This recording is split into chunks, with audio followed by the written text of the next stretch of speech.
வணக்கம் அன்பு மக்களே. இந்த பதிவில் நாம் பார்க்க இருப்பது விருச்சிக ராசியில் புதன் இருப்பில் மேஷம், ரிஷபம், மிதுனம் ஆகிய ராசிகள் சாதக பாதக பலன்கள் பற்றி இப்பதிவில் நாம் விரிவாக பார்ப்போம். இப்பதிவை பார்க்கும் கேட்கும் அன்பர்கள் யாவரும் லைக் செய்து சப்ஸ்கிரைப் செய்து பகிர்வது நல்லது.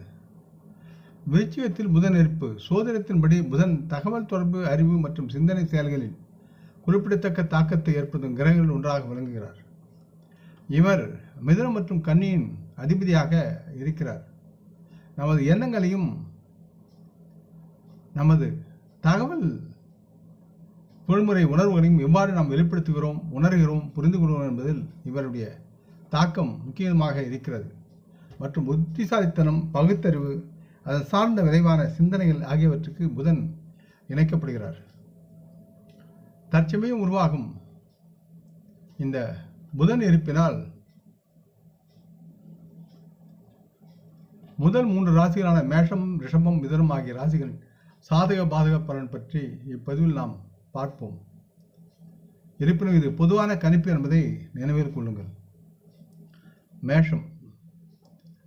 அன்புள்ள மேஷராசி மக்களுக்கு உங்களுக்கு புதன் கிரகம் 3ஆம் வீட்டையும் 6ஆம் வீட்டையும் ஆளுகிறார். மற்றும் இவர் தற்சமயம் விருச்சிக ராசியில் உள்ள புதனின் இந்த எரிப்பு உங்கள் 8வது வீட்டில் நடக்கிறது. இது விருச்சிக ராசியில் புதன் எரியும் போது தங்களின் தோல் நோய், பூச்சிக்கடி போன்ற உடல்நல பிரச்சனைகளை தூண்டும். ஒரு மாணவர் தனது படிப்பின் அடிப்படையில் ஒரு சவாலான நேரத்தை இந்த நேரத்தில் சந்திக்க நேரும்.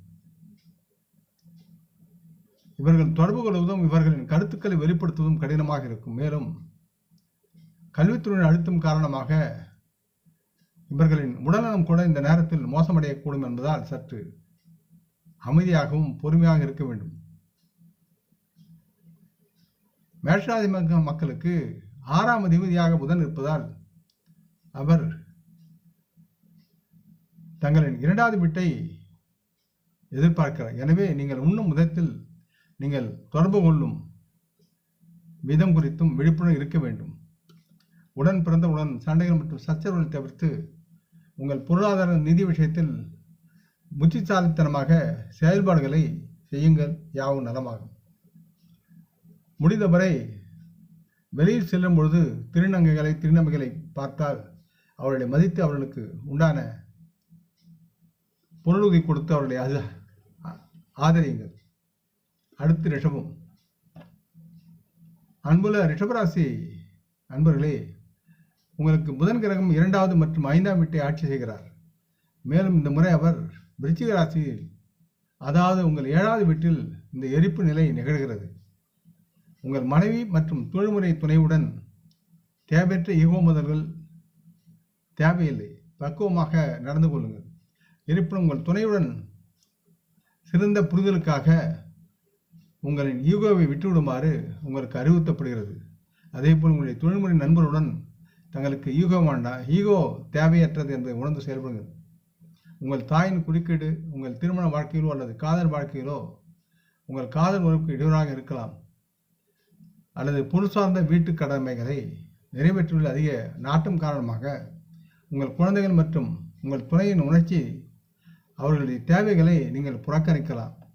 இது உங்கள் குடும்ப வாழ்க்கை, குடும்ப பிரச்சனைகளுக்கு காரணமாகி அதனால் சிக்கல்களை அனைத்தையும் நீங்கள் அடைவீர்கள். அதை தீர்க்க உங்கள் குடும்பத்துடன் நீங்கள் தொடர்ந்து பேசுவதும் அவருடைய மனதின் கருத்துக்களை புரிந்து கொள்வதற்கும் நீங்கள் அதற்கு தகுந்த தரமான நேரத்தை செலவிடுவதும் முக்கியம். எக்காரணம் கொண்டும் யாவரையும் குடும்பத்தில் உள்ள உறவுகளையும் கடுமையாகவும் அவதூறாகவும் பேசுவதை தவிர்க்குமாறு உங்களுக்கு அறிவுறுத்தப்படுகிறது. விநாயகப் பெருமானை வணங்கி அவருக்கு அருகமுல்லை மாலையாக கட்டி சாத்துங்கள், நலமாக இருக்கும். மிதுனம். அன்புள்ள மிதுனராசி மக்களே, உங்களுக்கு புதன் லக்னத்தையும் 4ஆம் வீட்டையும் ஆட்சி செய்கிறார். இந்த முறை விருச்சிக ராசியில் இந்த புதன் எரிப்பு நிகழ்கிறது. இது உங்களுக்கு 6வது வீடு. எனவே இந்த நேரத்தில் நீங்கள் இணையாக இருக்க வேண்டிய சூழல் இருக்கிறது. தங்களுக்குள் இருக்கும் தகராறுகளை பற்றி அதிக பேசுதல், ரகசியமான தகவல்களுக்கு நீங்கள் அதிக கவனம் செலுத்துவீர்கள். நீங்கள் உங்களின் அகங்காரத்தையும் இந்த நேரத்தில் பெறலாம். உங்கள் தகவல் தொடர்புகளை நீங்கள் அகங்காரமாக இருப்பீர்கள். இது தேவையற்றது. நீங்கள் சட்டபூர்வமாக தகராறுகள் மற்றும் உங்கள் இளைய உடன்பிறந்தவுடன் மோதலிலும் நீங்கள் ஈடுபடுவதற்கான சூழல் இருக்கிறது. அது அவர்கள் காரணமாக இருக்கலாம் அல்லது உங்களுடைய ஈகோ காரணமாக இருக்கலாம். உங்கள் தோற்றத்துக்கு காரணமாக இவை யாவும் அமைந்து உங்களுடைய முகத்தின் கவர்ச்சியை மறைக்கும் என்பதை உணர்ந்து நீங்கள் செயல்பட வேண்டும். எனினும் நீங்கள் மற்றவர்களால் தந்திரமாகவும் சுயநலவாதியாகவும் பார்க்கப்படுவீர்கள். இந்த நேரத்தில் உங்கள் இல்லற வாழ்க்கையும் தொந்தரவாக இருக்கும் என்று கணிக்கப்படுகிறது. மேலும் உங்கள் தாயின் ஆரோக்கியம் ஏற்றத்தாழ்வுகளை காணலாம். உங்கள் உடல்நலத்தை நன்கு கவனித்துக் கொள்ளுமாறு உங்களுக்கு அறிவுறுத்தப்படுகிறது. மேலும் இந்த நேரத்தில் நீங்கள் சில உடல்நல பிரச்சனைகளை சந்திக்க நேரிடலாம். எனவே உங்கள் மருத்துவ பரிசோதனைகள் மற்றும் உடல்நல பரிசோதனைகளை மேற்கொள்ளுங்கள். மருத்துவரின் ஆலோசனை கேட்டு நலமாக வாழுங்கள். பசுக்களுக்கு உங்களால் முடிந்த பசுந்தீவனத்தை கொடுக்கவும். வியாழன் மற்றும் சனி பயிற்சி ஆகிய முக்கிய வாய்ந்ததாக இருக்கிறது. சோதனத்தில் சுக்கிரன் பயிற்சி அரிதாக கருதப்படுகிறது.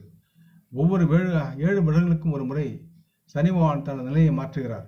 ஆகவே இவையெல்லாம் கருத்தில் கொண்டு உங்களுடைய நடவடிக்கைகளும் ஆன்மீக சார்ந்தும் செயல்படும் போது நீங்கள் வளமான வாழ்வை அடைவீர்கள் என்று நம்பலாம்.